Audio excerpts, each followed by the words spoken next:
Breaking news. ప్రకాశం జిల్లా కంభంలో దారుణం జరిగింది. కన్న కొడుకునే తల్లి హత్య చేయించింది.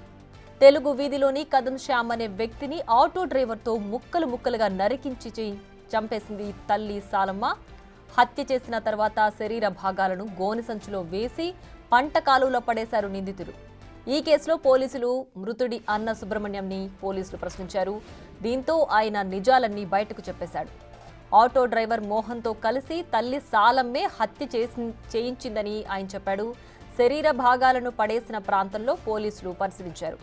ఆ తర్వాత సాలమ్మను ఆటో డ్రైవర్ను అదుపులోకి తీసుకున్నారు.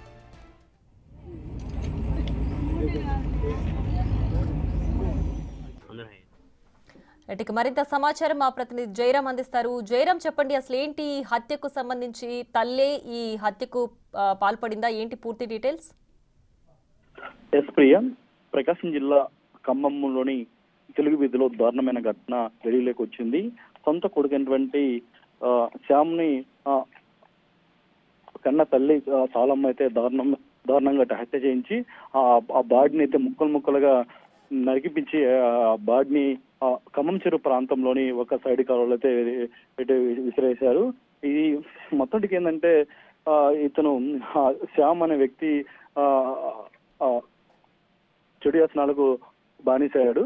ఆ నేపథ్యంలో కూడా తరచూ ఇటు గొడవలు పడుతున్నాడు. అదేవిధంగా ఇటీవల ఖమ్మంలో ఒక మహిళని కూడా. Right Jayaram, thanks for the updates.